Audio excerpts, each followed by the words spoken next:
ഷാർജയിൽ ദുരൂഹ സാഹചര്യത്തിൽ മരിച്ച നിലയിൽ കണ്ടെത്തിയ അതുല്യയുടെ ഭർത്താവ് സതീഷിന്റെ മുൻകൂർ ജാമ്യം റദ്ദാക്കി. രാജ്കുമാർ ചേരുകയാണ്. രാജ്കുമാർ, ഏറെ വിവാദമായ സംഭവമായിരുന്നു. ഇപ്പോൾ മുൻകൂർ ജാമ്യം റദ്ദാക്കാനുള്ള കാരണം എന്താണ്?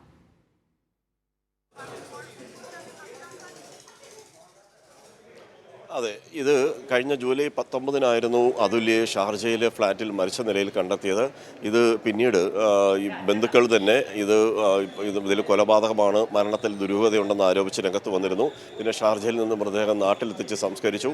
ഇതിനിടെ ഈ ഭർത്താവ് സതീഷ് മുൻകൂർ ജാമ്യത്തിന് അപേക്ഷിക്കുകയും കോടതി ജാമ്യം അനുവദിക്കുകയും ചെയ്തു. പക്ഷേ ലോക്കൽ പോലീസ് 302 വകുപ്പ് പ്രകാരമായിരുന്നു ഇയാൾക്കെതിരെ കുറ്റം ചുമത്തിയിരുന്നത്. ഇപ്പോൾ ഇന്ന് കോടതി വീണ്ടും, പിന്നീട് ലോക്കൽ പോലീസിൽ നിന്ന് ക്രൈംബ്രാഞ്ചിന് അന്വേഷണം കൈമാറി. DYSP വഹാബിൻ്റെ നേതൃത്വത്തിലായിരുന്നു അന്വേഷണം. ഇതിലെ ജാമ്യം റദ്ദാക്കണമെന്നാവശ്യപ്പെട്ട്, ഇയാളെ കസ്റ്റഡി കിട്ടണമെന്നാവശ്യപ്പെട്ട് ക്രൈംബ്രാഞ്ച് വിശദമായ റിപ്പോർട്ട് സമർപ്പിച്ചിരുന്നു. ആ റിപ്പോർട്ടിൻ്റെ അടിസ്ഥാനത്തിൽ കോടതി കേസ് വീണ്ടും പരിഗണിക്കുകയും അതിൽ 3-4 തവണയായി മാറ്റിവെച്ച വാദം കേൾക്കുന്നുണ്ടായിരുന്നു. അങ്ങനെ വിശദമായ വാദം കേട്ട കോടതി ഇന്ന് ഇയാളുടെ ജാമ്യം റദ്ദാക്കി.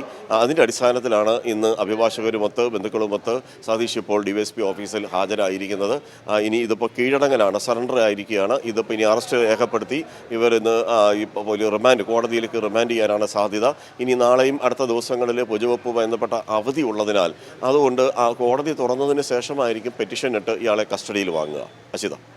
ശരി രാജ്കുമാർ, ഷാർജയിൽ അതുല്യ മരിച്ച നിലയിൽ കണ്ടെത്തിയ സംഭവവുമായി ബന്ധപ്പെട്ടാണ് ഭർത്താവ് സതീഷിന്റെ മുൻകൂർ ജാമ്യം ഇപ്പോൾ റദ്ദാക്കിയിരിക്കുന്നത്. വിവരങ്ങൾ നൽകുകയായിരുന്നു രാജ്കുമാർ.